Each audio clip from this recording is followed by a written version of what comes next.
Hoje é 27 de fevereiro de 2019, conforme promessa feita semana passada.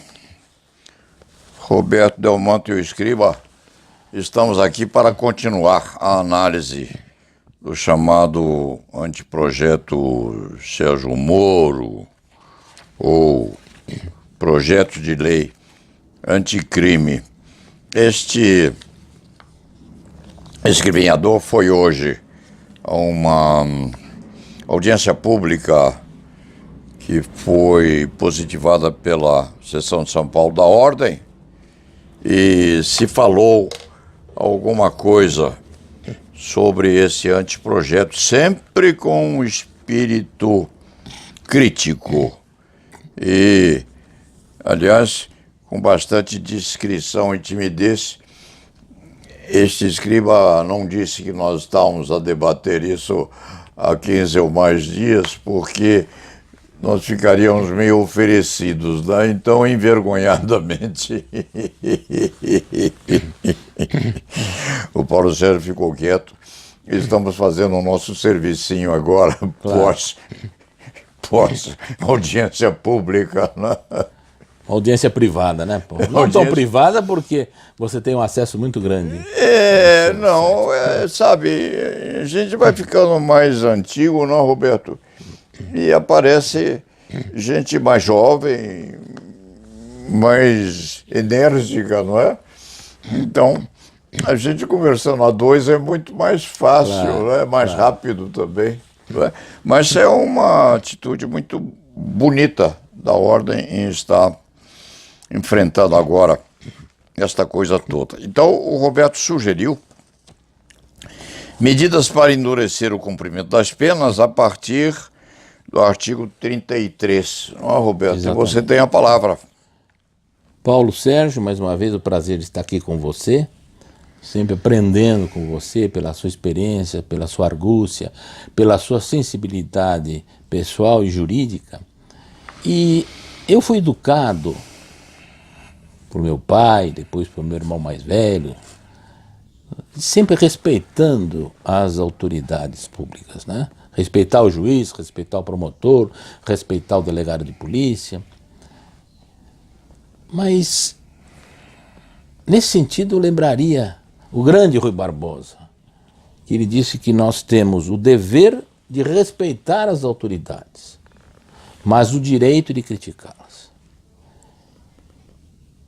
E eu me lembrei que alguém já disse que para você medir a maior ou menor civilidade de um povo, é preciso verificar como é que ele trata as suas crianças, as suas mulheres e os seus idosos.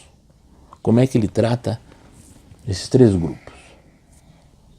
Crianças, mulheres e idosos. E eu ousaria acrescentar, por tudo que eu tenho visto neste país principalmente, de lamentável, como é que ele trata os seus presos. E hoje eu vi no jornal Estado de São Paulo uma cena revoltante. Nós sabemos que na Operação Lava Jato, a figura até hoje mais condenada, a quase 200 anos de prisão, é o ex-governador Sérgio Cabral Filho. E há meses atrás, os jornais mostravam uma cena revoltante também, onde ele, ao comparecer para um depoimento, ele estava algemado pelos pés e pelas mãos, sendo que as mãos ainda eram algemadas à cintura. Houve gente que falou, bom, mas o que esse homem fez para o Rio de Janeiro merece ser tratado assim. Precisou que Gilmar Mendes, o grande ministro Gilmar Mendes, tantas vezes injustiçado, determinasse a instauração de uma investigação. Não tenho notícia do que resultou isso. E hoje aparece uma foto no Estado de São Paulo, foto grande, que eu até guardei essa foto, onde Sérgio Moro tinha ido prestar, a pedido do seu novo defensor, um novo depoimento perante o juiz Marcelo Bretas, onde ele, sem ter feito uma delação premiada, ele fez uma ampla confissão. E nós sabemos que a confissão no processo penal é uma atenuante de primeira grandeza, porque quando o réu confessa um delito que está sendo acusado, ele dá ao juiz uma certeza moral que poderá condená-lo, mas é uma atenuante de primeira grandeza. E ele era colocado, uma perua, SVU, como falam hoje, de porta-mala, ele era colocado no bagageiro. Um preso provisório, um ex-governador, um bagageiro. E você via que ele estava com as mãos para trás, quer dizer, então estava algemado, portanto, com as duas mãos para trás, algemado, contrariando uma súmula vinculante do Supremo Tribunal Federal. E isso passa desapercebido. Isso é crime de responsabilidade, não? Sem Roberto? dúvida. Não é?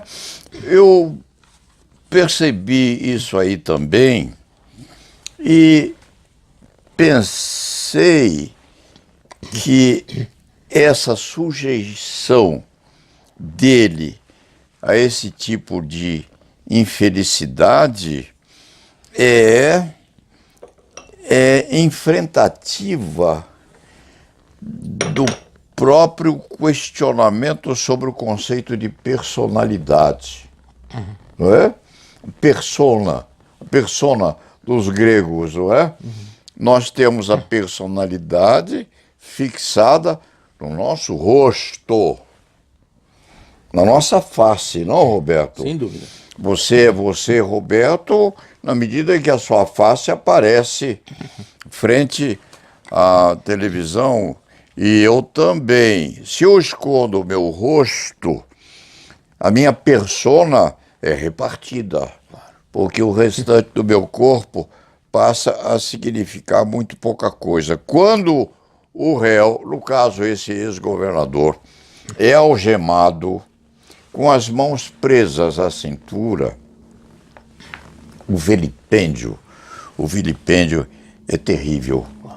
É uma ameaça, sim, aquilo que a criatura humana tem de maior quanto à dignidade do que ela expressa, porque ela é proibida de se esconder. Eu pergunto a você, por que colocá-lo no bagageiro de uma perua, de um SVU, como se fosse uma mala, e ainda algemado? Porque senão ele não estaria com as duas mãos para trás. Quer dizer, é uma... Quem era o juiz? Era o Marcelo Bretas. Eu não E eu sei acho quem é ele. é o famoso juiz do Rio de Janeiro que Eu não julga sei os quem casos ele da é Lava ele. Jato. Não sei. Ele aparece muito, um dos mais, depois do Sérgio Moro, é um dos mais proeminentes, né? E você veja que eu acho que a responsabilidade é do juiz também. Também. Se vem um preso que vem colaborar com a justiça, porque ele fez uma ampla confissão, houve o pedido do novo defensor dele, foi deferido, o juiz tem obrigação moral, funcional, de saber como é que ele foi trazido e como é que ele está sendo levado. Mas isso aqui no Brasil, infelizmente, eu continuo me revoltando, eu acho que isso ofende os nossos princípios de tratamento com dignidade, né, das penas e das medidas cruéis, é inconstitucional, mas neste clima punitivo, eu não sei até onde que nós vamos caminhar. Mas eu queria fazer, Paulo, esse registro, porque hoje, antes de eu vir para cá, ao folhear o Estado de São Paulo, me chocou essa Isso fotografia. é mais ou menos como o magistrado cuspir no réu. Eu estou sendo violento, sabe? Porque às vezes a gente fica mais transparente. É pior do que dar uma cuspidela no rosto do réu. E, mais ainda, esse ato não tem o mínimo aspecto reprovativo no seio da comunidade. A comunidade vê aquilo e acha muito bom. É como se fizesse isso com um porco. Porco, um animal desventrado na frente da população. Isso é muito feio. Se o magistrado deixou que isso fosse feito, ele merece a censura. E se dirá que um advogado não pode censurar um juiz, Pode sim, porque qualquer do povo pode. Sem dúvida. E nós estamos a censurar esse doutor aí, doutor Bretas, com toda a majestade que ele tem. Se ele não tomou providências, deve tomar. E se concordou com eles, é coautor num crime de abuso de autoridade. Eu acho isso. Sem dúvida, Paulo. E eu vejo então, se trata assim um preso provisório. Nós sabemos, Paulo, já falamos aqui, da situação vergonhosa da grande maioria das nossas cadeias. São piores que canis. São verdadeiras pocilgas, superlotadas. Aqueles presos aqui em São Paulo, de pendurados para dormir em redes improvisadas, os chamados homens morcegos. Então, com todo respeito, Paulo, já que nós temos o dever de respeitar as autoridades, mas dizia o grande Rui Barbosa, o direito de criticá-las, eu queria, para este tema do projeto Moro, medidas para endurecer o cumprimento das penas, eu tentei pensar hoje num rótulo mais suave. Mas eu achei que pretender, nessa situação vergonhosa dos nossos presídios, que eu já falei uma vez numa antiga sustentação oral, que um dia de prisão nessas cadeias tem de valer pelo menos 5. Mas a verdade é que os juízes não visitam as prisões, os promotores não visitam as cadeias, e nós, advogados, só vamos hoje quando é necessário, porque o perigo que ronda essas cadeias superlotadas, desses presos maltratados, humilhados, é iminente.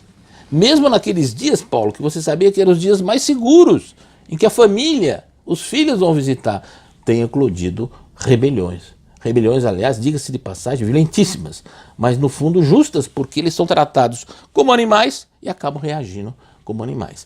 Então eu achei o termo que não encontrei outro termo, eu achei uma desfaçatez pretender com esse nosso sistema, sem melhorar os presídios, sem pensar em penas alternativas, falar em medidas para endurecer. Mas vamos analisar o texto. Pois é. Artigo 33, parágrafo 5º. Isto. O artigo 33, como nós sabemos, do Código Penal, ele diz que as penas de reclusão serão em regime fechado, semifechado, semiaberto ou aberto, e os de detenção, que tecnicamente são os crimes menos graves, no regime de semi-aberto ou aberto, salvo uma necessidade. E existe ainda a prisão simples nas contravenções penais, né? E você sabe que o parágrafo 2º do artigo 33 estabelece uma forma progressiva no cumprimento, segundo o mérito do condenado. E este mérito não pode ser um arbítrio do diretor do estabelecimento. A LEP, a Lei das Execuções Penais, prevê as faltas leves, as faltas graves. Tudo isso tem de ser documentado, testemunhado, na minha opinião, para ter validade. Mas nós devemos que, ressalvada hipóteses, as penas superiores a 8 anos deverão ser iniciadas em regime fechado. Superior a 4, mas não exceder na 8, poderá ser no semiaberto. Igual ou inferior a 4, poderá ser aberto. Eu sempre entendi, lembrando meu saudoso irmão, seu grande amigo Celso Delmanto, que este poderá tem de ser entendido como um direito público subjetivo do acusado. Não é simplesmente, poderá, eu posso ou não posso. Por que não vai dar o semiaberto se ele está dentro desse parâmetro? Ou porque ele não vai dar o aberto? É preciso ser fundamentado e justificado. Há pouco tempo não, já vão para 11 anos, passou desapercebido, Paulo, um parágrafo 4º, que diz que nos crimes contra a administração pública, a progressão só poderá haver, você só poderá sair do fechado para o semiaberto, do semiaberto para o aberto, com a reparação do dano ou devolução do produto do crime. E o que tem acontecido na Lava Jato? Esses acusados de corrupção têm os seus bens bloqueados, sequestrados ou arrestados. E não tem como pagar, portanto, como evidente reparar o dano ou devolver o produto do crime. Então não progridem. Isso passou desapercebido, mas vai para 11 anos, foi em 2003, já foi, infelizmente, uma 2013 não, 15 anos, já foi uma coisa muito lamentável.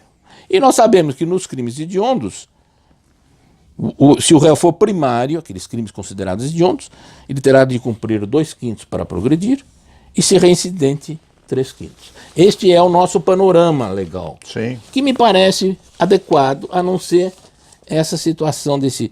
Há 15, 16 anos atrás inventaram esse parágrafo 4º, que na prática está surgindo uma questão, parece aquelas histórias do Kafka, né? Sim. O sujeito, para progredir do regime, é obrigado a reparar, mas todo o patrimônio dele está sequestrado.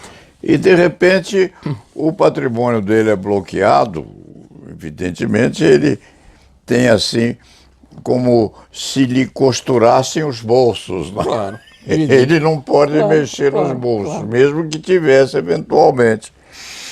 Os bens dele são bloqueados, apreendidos, depositados, os móveis, não é? Exatamente. E há bens, inclusive, que são aviões, aviões com certa sofisticação, inclusive, que são atribuídos, inclusive, à Polícia Federal, Exatamente. por hipótese, Exatamente. que começa a usar aqueles bens no seu transbordo pessoal, não é? E no projeto Moro há hoje um artigo de lei, que nós vamos abordar outro dia, que justamente tenta regulamentar esse uso. Vai para a Polícia Federal, vai para esse órgão, para aquele. Né? Pois então, aí chega uma hipótese em que o indivíduo é absolvido e vai recuperar o bem, mas aquele bem já foi usado em tanta perseguição. Muito bem, Paulo. Então, policiamento secreto, que aí é um monte de sucata. E quem vai reclamar? Vai reclamar quem? Não é? Mas, além de não ter mexido nesse parágrafo 4º, que eu acho um parágrafo esdrúxulo, ele acrescentou mais 3 parágrafos. O parágrafo 5º diz o seguinte: no caso do condenado reincidente, não especifica se ele é um reincidente genérico ou um específico. Sim. Porque se ele foi condenado por um acidente de trânsito, por uma lesão corporal culposa, tecnicamente ele seria um reincidente. Aqui deveria constar reincidente específico, mas fala reincidente. Ou havendo elementos probatórios que indiquem conduta criminal habitual, reiterada ou profissional. Eu pergunto, Paulo, a você, aos colegas que estejam nos ouvindo, que vão nos ouvir, como é que eu digo que o determinado indivíduo, determinado condenado, tem uma conduta criminosa habitual, reiterada ou profissional? Eu acho que a única prova cabível é ele já ter tido, no passado, uma condenação transitada em julgado. Claro. De preferência por esse mesmo crime, ou por um crime doloso, também grave. Aliás, a habitualidade é essa, né? Exatamente. E essa lei solta. Que são esses elementos probatórios? Quer dizer, o juiz condena e diz, olha, tudo indica que ele tem uma conduta habitual, reiterada ou profissional. O regime inicial será o fechado. Salvo ser insignificantes as infrações penais pretéritas antigas. Pretéritas, hein? Do passado, exatamente. Né? Mas se ele ainda não foi julgado, não é? Insignificantes. Esse termo insignificante é posto agora no anteprojeto.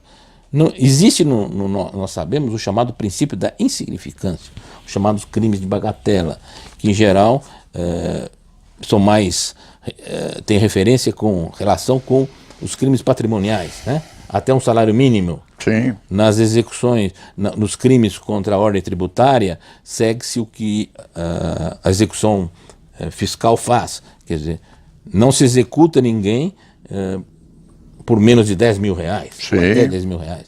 Então, isso daí é a bagatela, mas esse termo insignificante não existe. Ou de reduzido potencial ofensivo.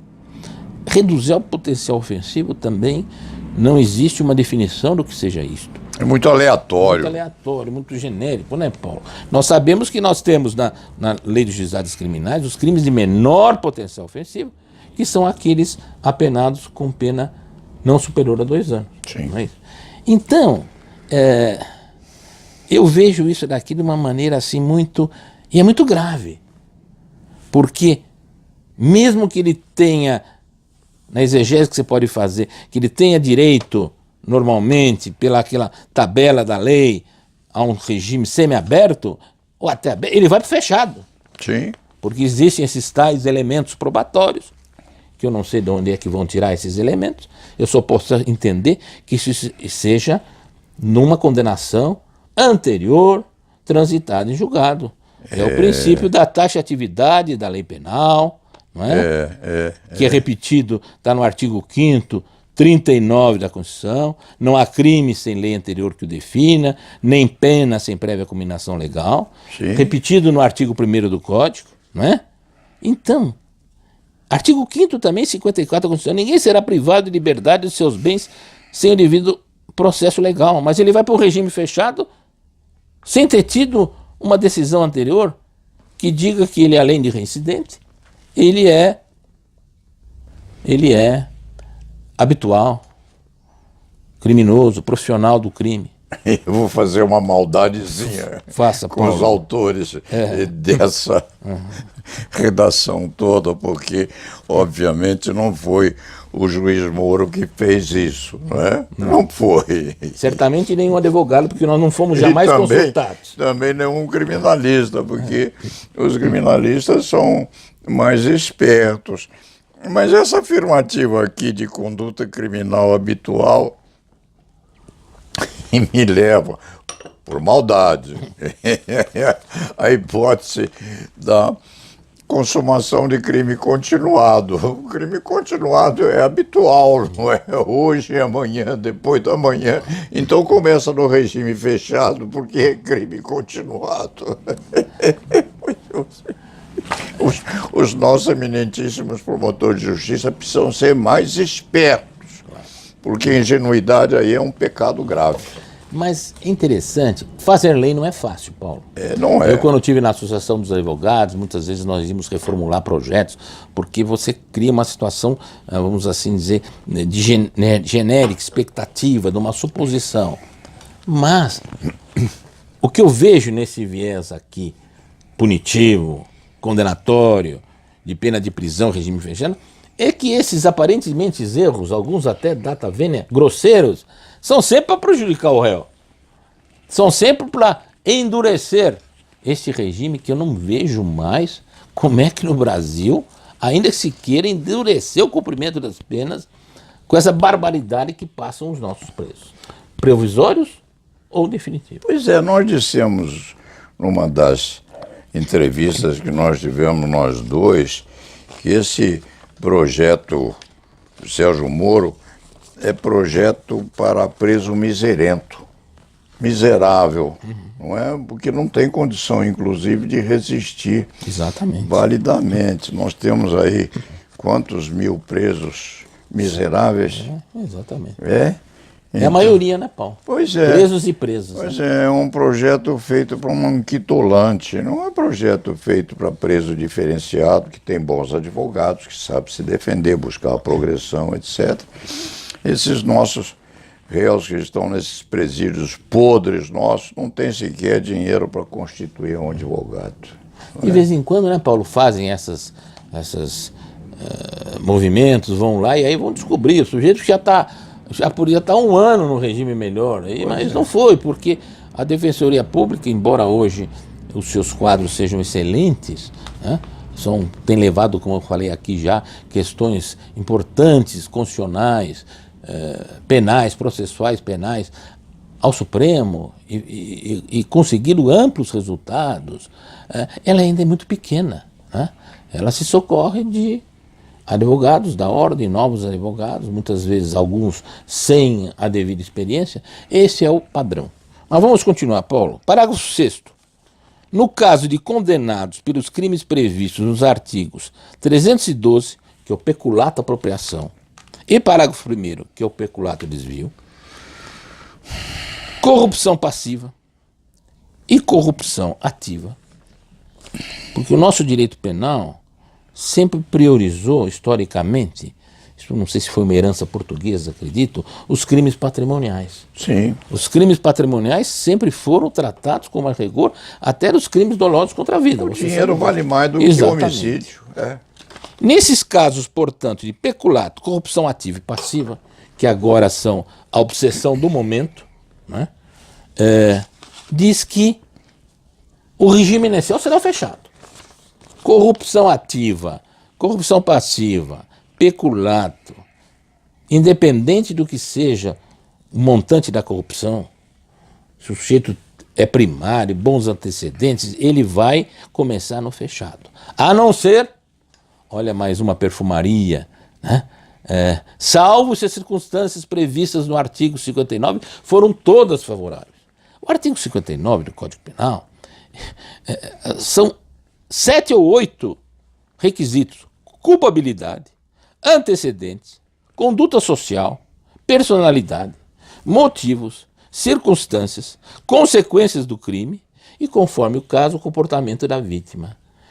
As pessoas que condenaram que preencher todos esses requisitos... santo. É um santo. Você me roubou, Um você me anjo de roubou a asas. palavra. Agora, tem um...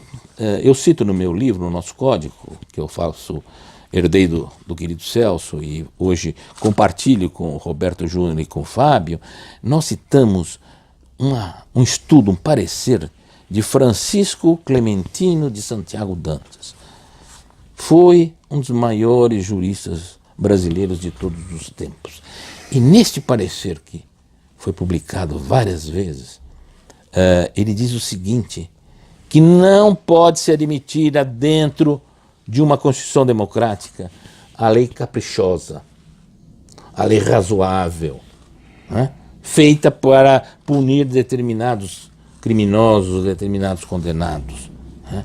A lei tem de ter uma razoabilidade. Ele fala, quando essa lei não for razoável, ela for caprichosa, dirigida a um determinado número de pessoas, é aí que cabe a intervenção do Poder Judiciário, né?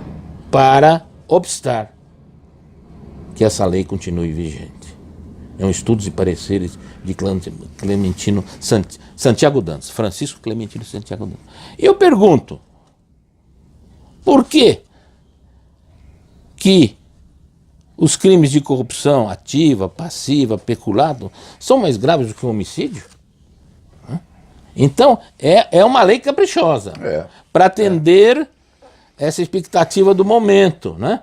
Porque Oportunística. Oportunística. Depois prossegue. Parágrafo 7º, no caso de condenados pelo crime de roubo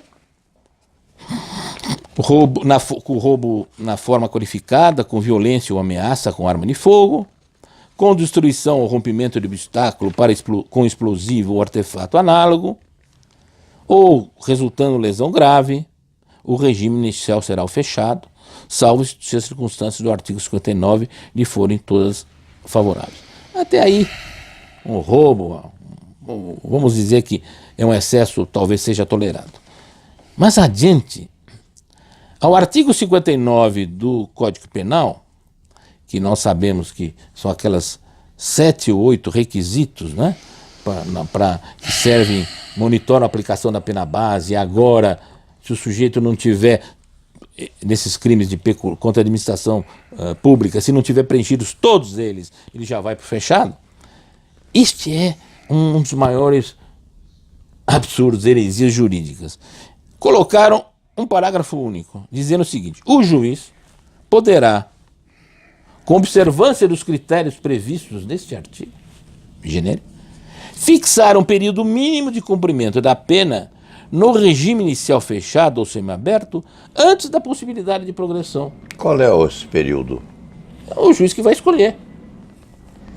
Se ele estiver de mau humor... Exatamente.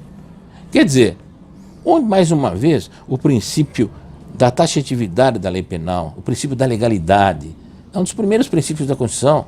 É o artigo 1º do nosso Código Penal. Nunca isso foi contestado. Agora, há uma tabela, já foi endurecida, já previu-se uma série de coisas.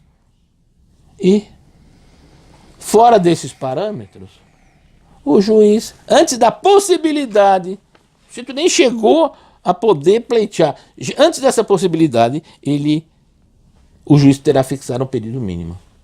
Isso não é discricionariedade, Sim. Isso é arbítrio.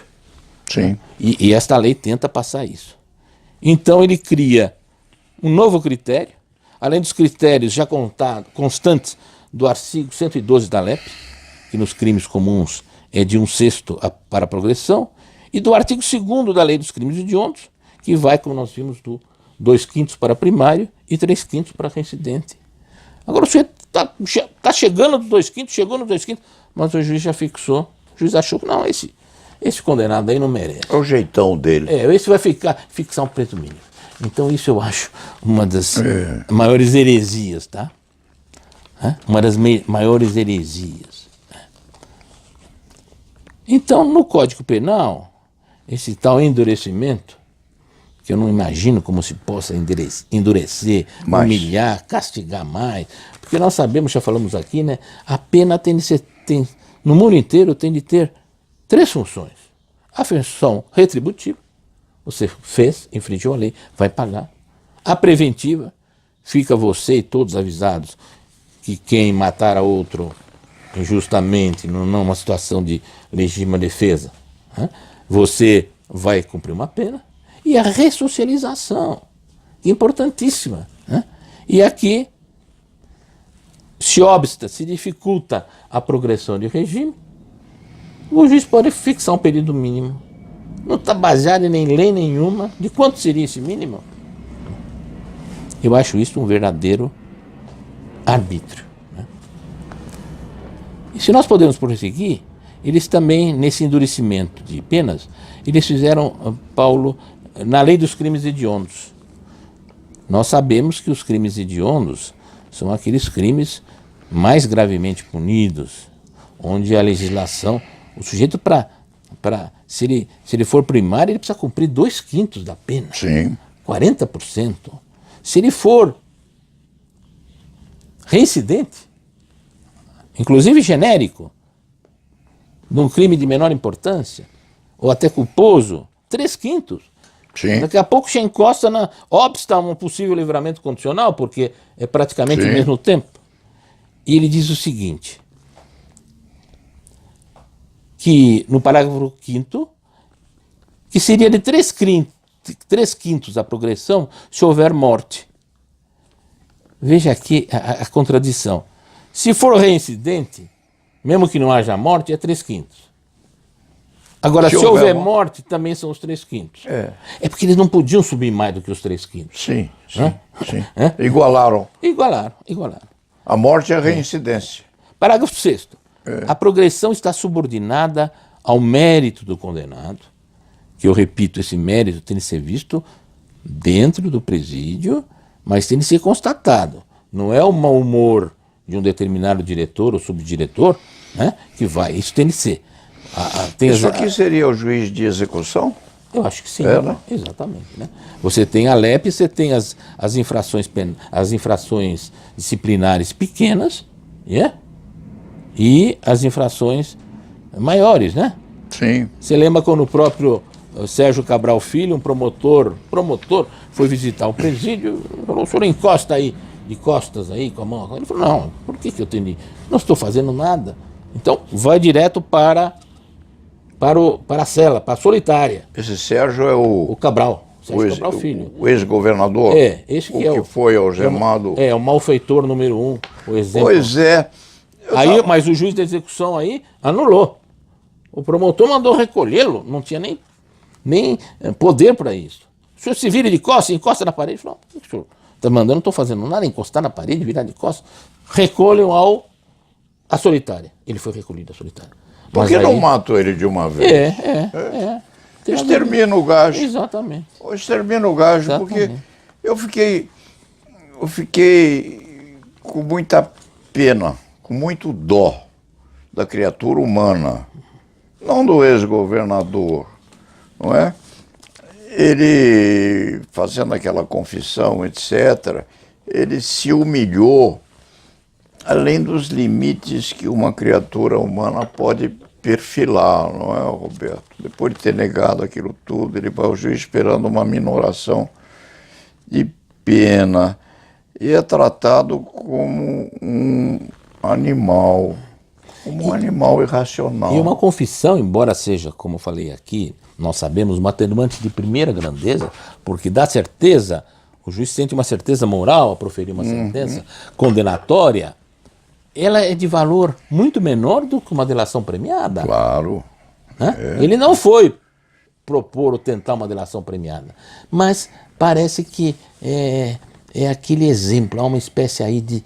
Alguém falou que muitas vezes nessas pessoas excessivamente punitivas, rigorosas, há um lado de maldade, há um lado de sadismo. Né? O sujeito sente um verdadeiro prazer.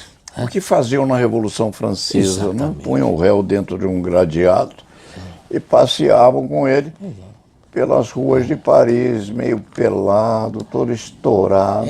Eu ousaria dizer, é uma espécie de um orgasmo intelectual, não é? Por que essa humilhação, não é? E é preciso que nós, advogados, falemos alguma coisa, porque não vejo outros juízes se manifestarem, não vejo imprensa se manifestar. Este artigo a fotografia era enorme. O Feio. Estado de São Paulo, ninguém falava uma palavra. Por quê? Porque não vende o jornal. A sociedade, nesse clima de radicalização, de excesso de punitivismo, de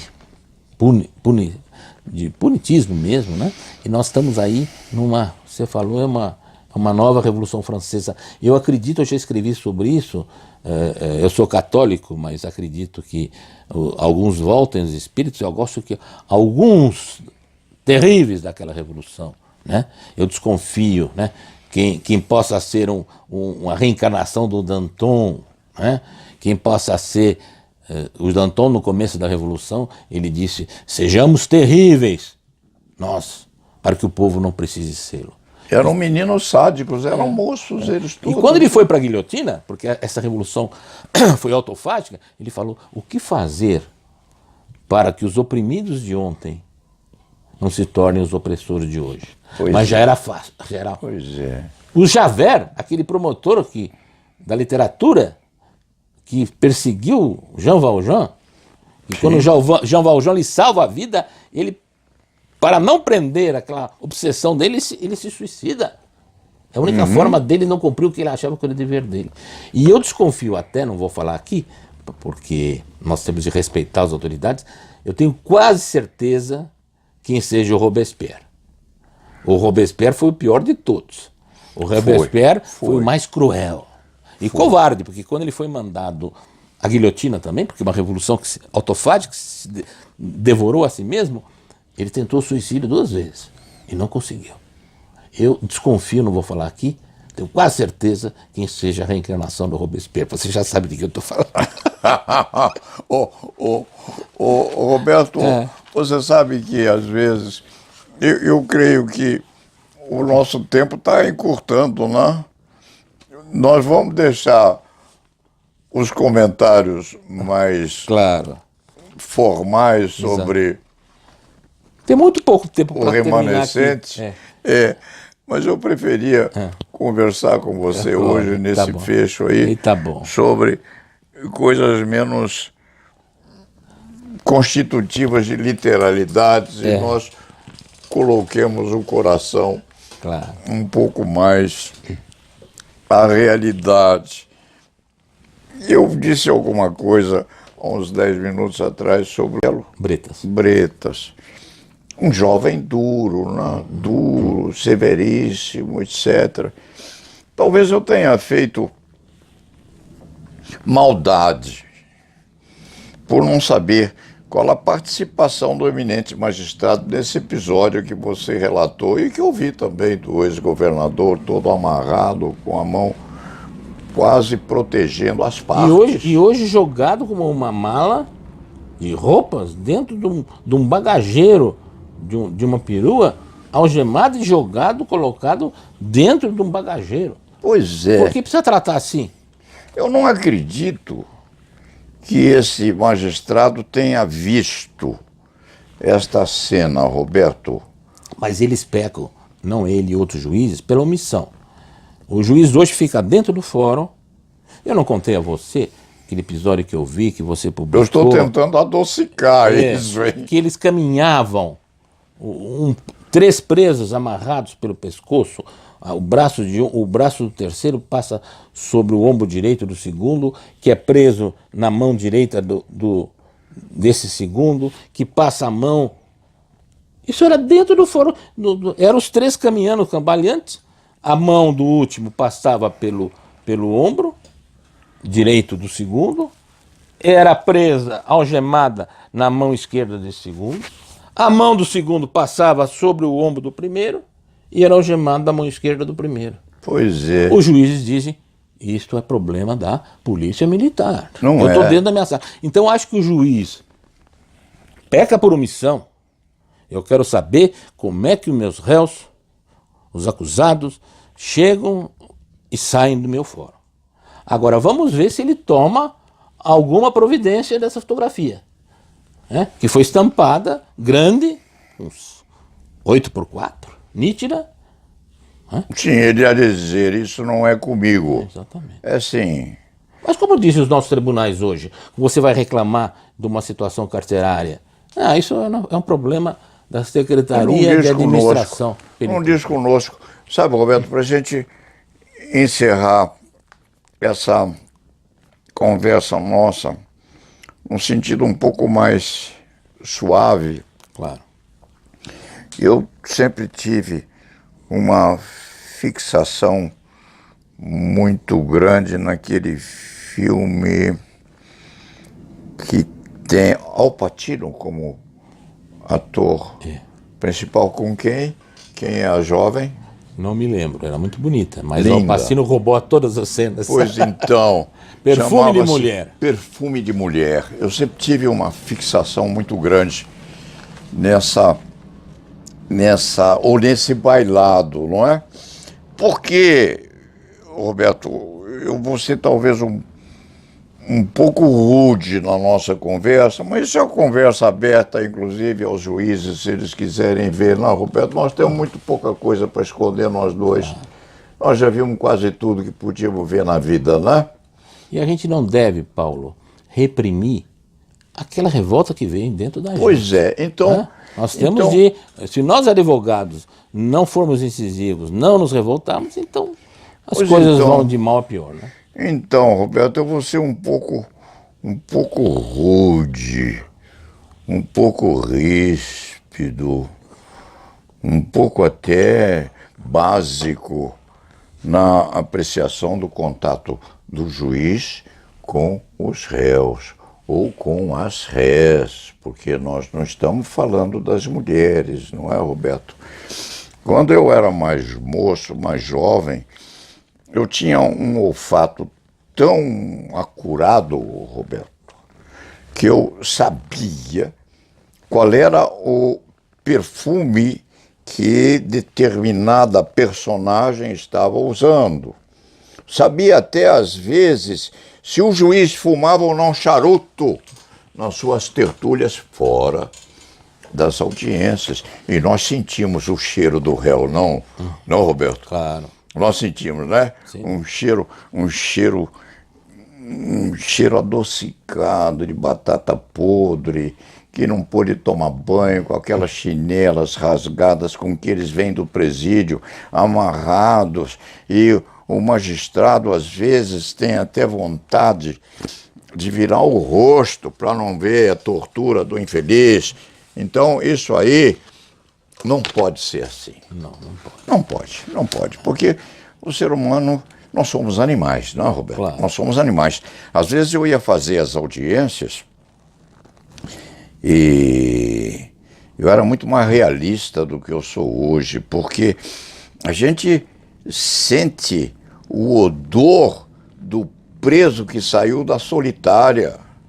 O nosso nariz faz assim, não, Roberto? É engraçado, nós somos animais.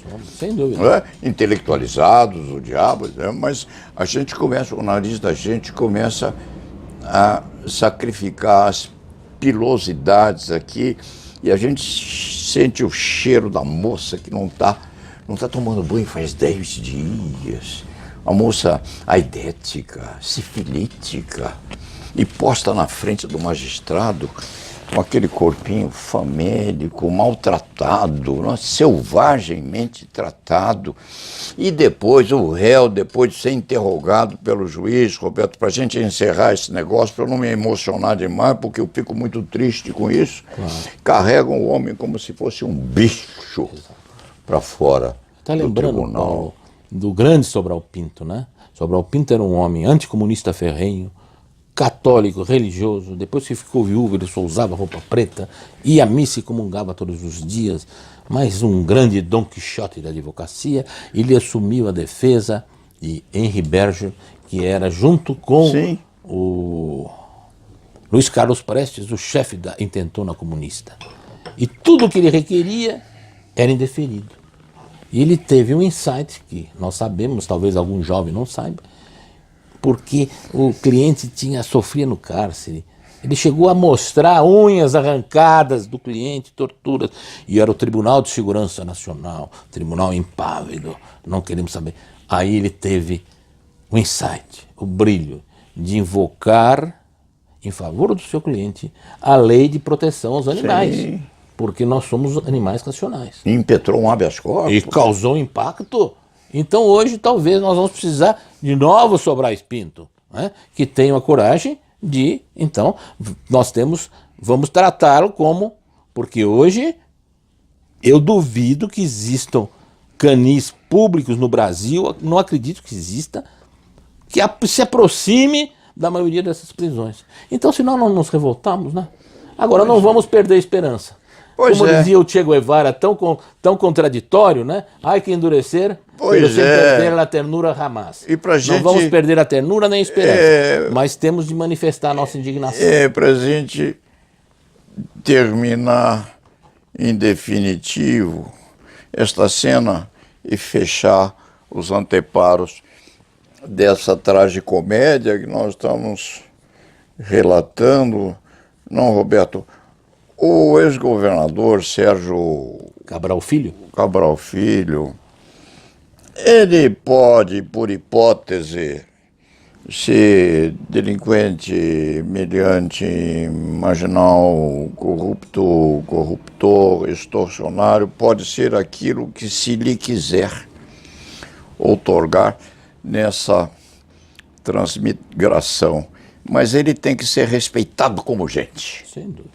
Não é? E o juiz tem a obrigação de fazer com que o seu réu, porque é réu desse juiz, vai dormir com ele, Roberto. O juiz dorme com o seu preso, queira ou não queira, nos seus lençóis alveolados, ele vai dormir com o seu réu e tem responsabilidade com o réu que ele condenou até o último dia da existência dele. Muito bem, Paulo. E la nave va. Muito bom.